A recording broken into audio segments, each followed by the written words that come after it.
Welcome to my channel. ఈరోజు నేను అటుకులతో పొంగనాలు ఎలా తయారు చేయాలో చూపిస్తాను. చాలా టేస్ట్గా ఉంటాయండి. ఫస్ట్ దానికి కావాల్సిన పదార్థాలు ఏంటో చూపిస్తాను. రవ్వ, అటుకులు, పెరుగు, జీలకర్ర, ఇంకా మనం వెజిటేబుల్స్ కూడా ఇష్టం అండి. టమాటో నేను ఏమేమి వేస్తున్నాను అంటే టమాటో, క్యారెట్, ఆనియన్, కరివేపాకు, కొత్తిమీర, పుదీనా, పచ్చిమిర్చి, అల్లం, ఓన్లీ అల్లం, వెల్లుల్లి లేదండి, ఓన్లీ అల్లం పేస్ట్. ఇప్పుడు మనం పొంగనాలు ఎలా తయారు చేయాలో చూద్దాం. అటుకులు ఒక కప్పు బొంబాయి రవ్వ అండి, ఇది ఒక కప్పు బొంబాయి రవ్వ, ఒక కప్పు పెరుగు, అలాగే మనం దీంట్లో జీలకర్ర వేసుకుందాం. జీలకర్ర కొంచెం ఎక్కువనే వేసుకుందామండి, టేస్ట్ బాగుంటుంది. ఇప్పుడు వీటన్నిటిని మనం మిక్స్ చేసుకుందాము. కొంచెం గట్టిగా ఉన్నప్పుడు కొన్ని వాటర్ వేసుకోవచ్చండి, మనం పెరుగుని బట్టి. మరీ ఎక్కువ పల్చగా కూడా చేసుకోవద్దు. అలాగే ఇప్పుడు దీంట్లో కొంచెం సాల్ట్ వేద్దాము. సాల్ట్ మనం పెరుగు వేసాం కాబట్టి కొంచెం ఎక్కువే పడుతుంది, మీరు చూసుకొని వేసుకోండి. ఇప్పుడు ఇది బాగా మిక్స్ చేసి కాసేపు నానబెడదాం.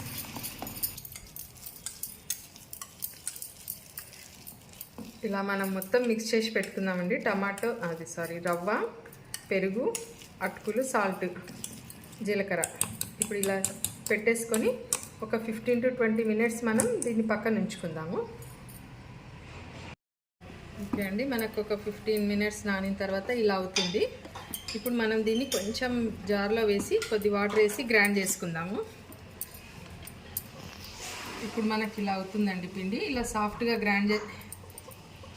ఇప్పుడు మనం ఇలా పిండిని సాఫ్ట్గా గ్రైండ్ చేసుకోవాలి. తర్వాత ఇప్పుడు మనం దీంట్లో ఇందాక మనం చూపించాం కదండి, కరివేపాకు, కొత్తిమీర,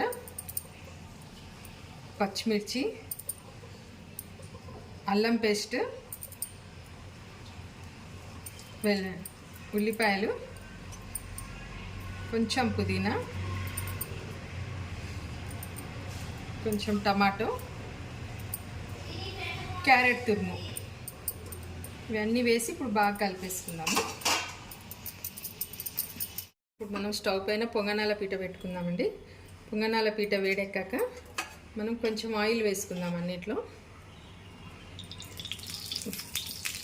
నాన్ స్టిక్ అయితే ఎక్కువ పట్టదు, ఇది నాన్ స్టిక్ కాదు కాబట్టి కొంచెం ఎక్కువ వేసుకోవాలండి ఫస్ట్ టైము, తర్వాత కొద్దిగా తక్కువ వేసుకున్నా సరిపోతుంది. ఆయిల్ హీట్ ఎక్కాక మనం పొంగనాలు వేసుకుందాం. ఇప్పుడు మనకు ఆయిల్ హీట్ ఎక్కిందండి. ఇప్పుడు మనం దీన్ని పొంగనాల పీటలో వేసుకుందాం.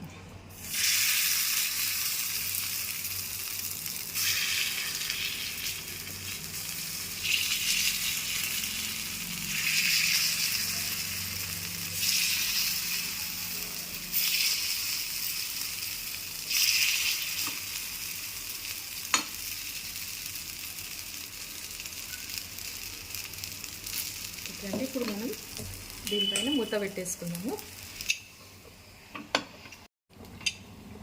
ఇప్పుడు మనం చూద్దామండి ఉడికినేమో. ఇట్లా మనకు కొంచెం పైన ఆరిపోయినట్టు రావాలి. ఆరిపోయినట్టు వస్తే కొద్దిగా అటు ఇటు ఉంది, కానీ కొంచెం ఆరిపోయినట్టు వస్తే మనకు ఉడికిపోయినట్టు లోపల. ఇప్పుడు మనం వీటిని తిప్పేసుకుందాం.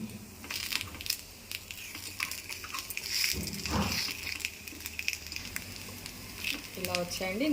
అవతల సైడ్ కూడా మనకు కొంచెం ఉడికాక అంతవరకు మనం ఏం మూత పెట్టుకోవద్దు. ఇప్పుడు ఇలాగే ఉండనిద్దాం. ఒక 2 minutes అయితే వెనక సైడ్ ఉడికిపోతాయి.